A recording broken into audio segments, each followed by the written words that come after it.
Labas rytas, draugai. Na štai pagaliau aš savo stichijoje. Pagaliau apsimėčiau darbais, visus nenudirbtus darbus nustūmiau į šoną ir tiesiog pakėliau burės. Ir štai aš, nors ir su visiškai nedideliu vėjuku, tačiau jau pakeliui į nežinomybę. Nežinomybė manęs laukia kažkur tai ten. Aš ten dar niekada nebuvau. Plaukiu ieškoti be abejo čagos, tai gera žinia tiems, kurie jos laukia, kurie užsisakė, tai jau visiškai neužilgo aš pradėsiu juos ieškoti. Štai va pirma šita sala, o ten dar laukia virtinė kitų salų, kurias artimiausiomis dienomis aš ir tyrinėsiu. Taigi, taip atrodo kelionė mano didžiuoju laivu. Plaukiame iš lėto, ramiai. Na ir gerai. Tokia užburianti ramybė ir tyla.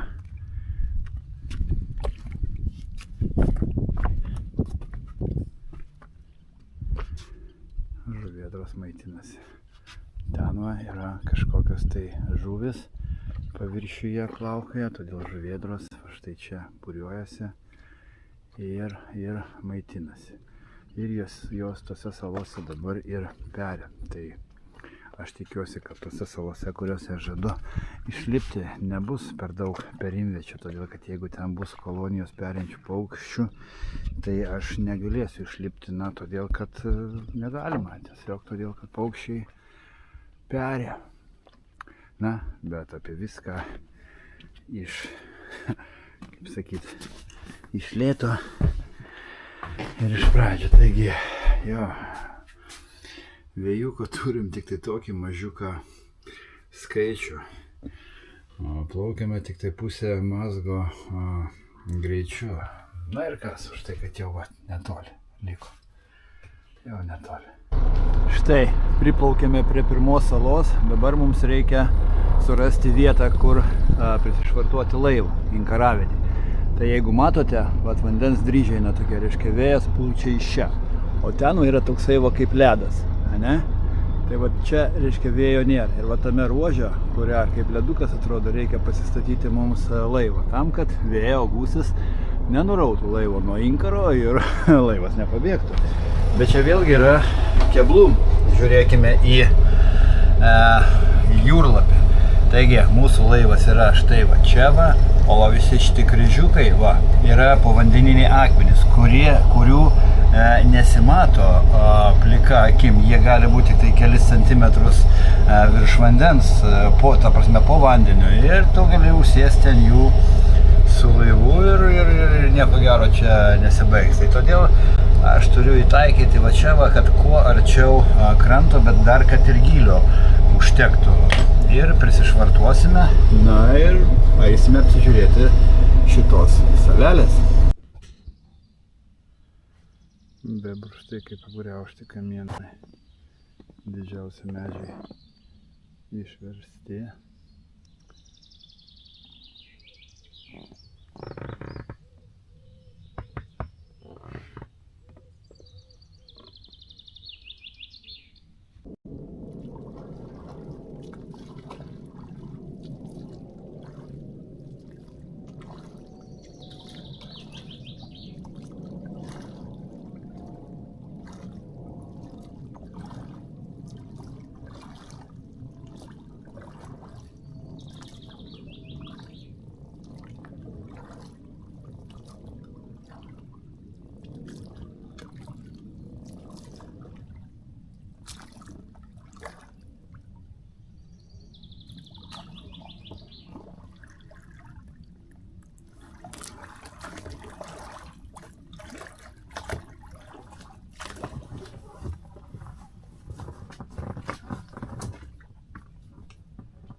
išlipti į akmenuotą krantą yra gana nelengva, tačiau įmanoma.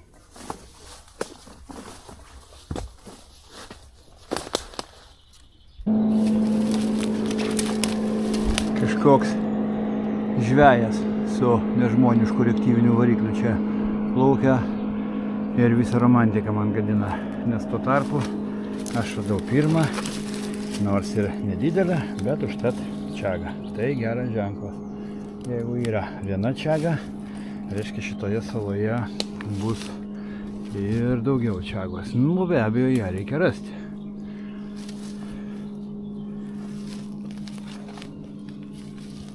Taigi ieškosim. Erelio liekanos. Pažiūrėkite, kokio dydžio snapas. Jūrinis erelis. Baigia čia savo dienas. O šitas kaulelis, tai jau tikrai ne jūrinio erelio. Čia jau į vietą bus padėtas jau greičiausiai briedis.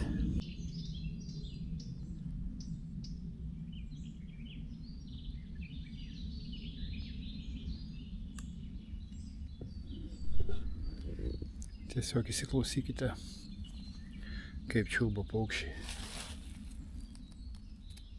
Yra fantastika. Girdit?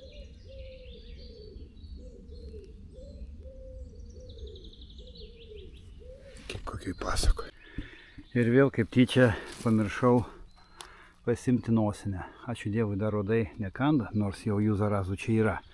Tai padedi nosinę, palaikai kokią 15 minučių, paskui nupurtai ir apsivalai save visas nuogas, dalis veidą, rankas. Nei vienas uodas, nei viena erkė tada prie tavęs jau neprilys. Jie bijo skruzdžių rūgšties. Štai kaip atrodo bebrų buveinė. Kokį didžiulį gumbą jie čia susikrovė. Bet namą pasistatė ne tik iš šakų, jie prisinešė ir akmenų, ir dumblo. Na ir ten po apačiai yra jų namas. Bet įdomiausia yra tai, kad jų namas tęsiasi ir į žemę.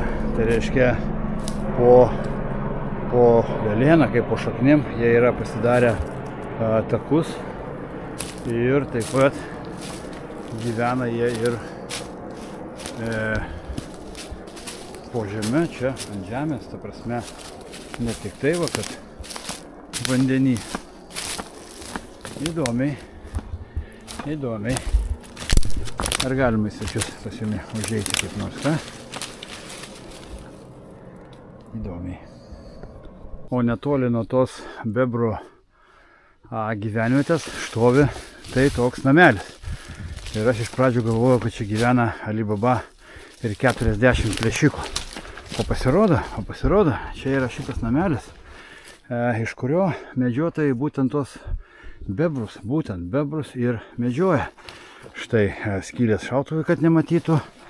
Nu ir va tie bebrai čia jie ir plaukia ir maitinasi. Ir va tokius didžiulius visokius medžius varto. Tai va šitie medžiotojai juos čia atplaukia ir medžioja. O štai, o jau dėl šito egzemplioriaus, va šito, reiks palipėti, o po to dar ten vienas egzempliorius. Tai ir dar ten trečia, bet į tą jau nelipsiu, pasimsiu šitas 2 čiagas, todėl kad jos kaip ir nemažos. Gaila trikojo nepasiėmiau, tai negalėsiu pafilmuoti, kaip lipsiu. Nufilmuosiu, kaip aš jau jas čia turėsiu. Na štai, kiek pavyko nusiskinti, o aš iš tikrųjų apsirikau. Va čia va šita buvo čiaga, o tas va kitas viršuje buvo ne čiaga. Tai aš ten užlipau, pasirodo ten ne čiaga. Nu ir kas, štai va tiek čiagos turiu. Tikėkime, rasim ir daugiau. O problema dar viena yra tokia, kada tu vienas renki. Tai štai mažų gabaliukų prikrito šitus krūmynus. Ir aš jau rasti jų nebegaliu. Dideli gabalai matosi, o vat mažesni jau ir nesimato. Tai vat biški ir paliekia. Nu. Štai dar viena čiaga.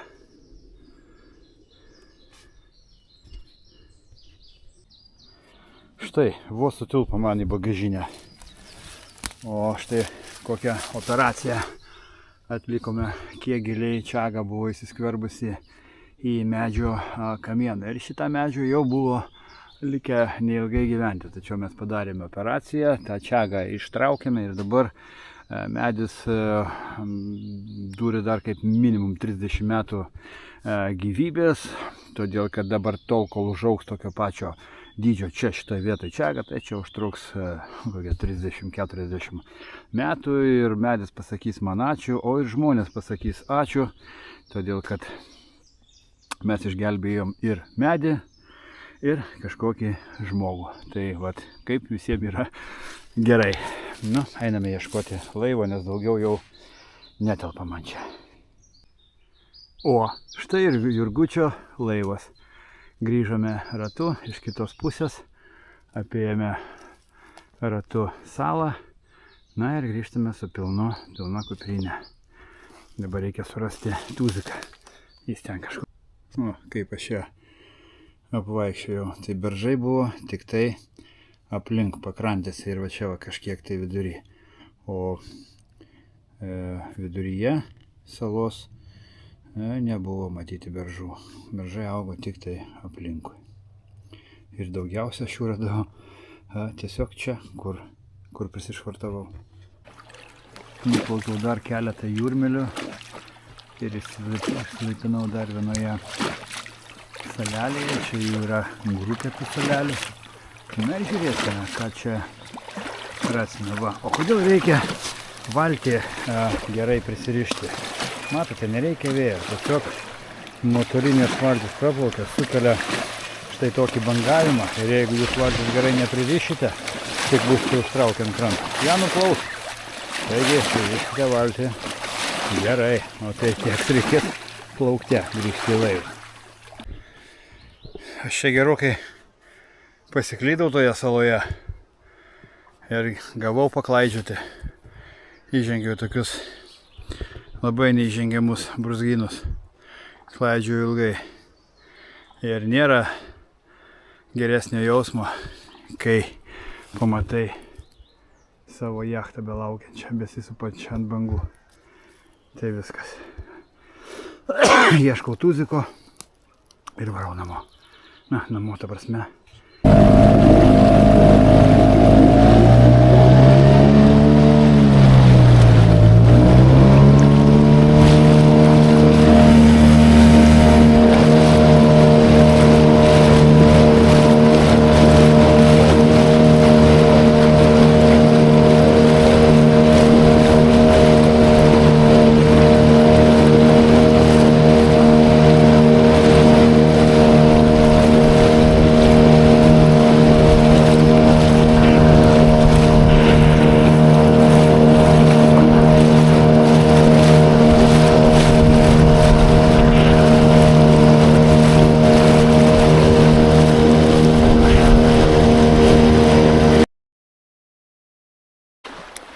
Na štai, aplankiau dar vieną salą. Iš tikrųjų tai ne sala, o brūzgynai kažkokie. Praeit negalima. Ir čiagos jau neberadau. Taigi grįšim tai į savo laivą. Ir jau šiandieną eisiu ilsėtis. Pavargau iš tikrųjų. Smarkiai. Taigi, varome laivelį.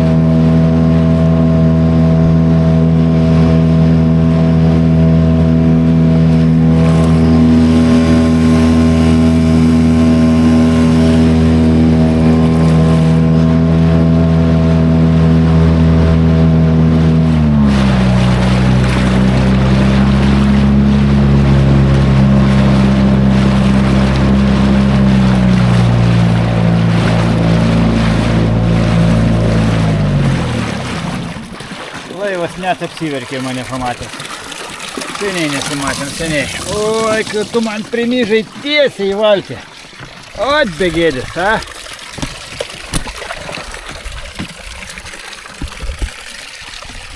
Na viskas. Tam dieną baigėsi ir mano.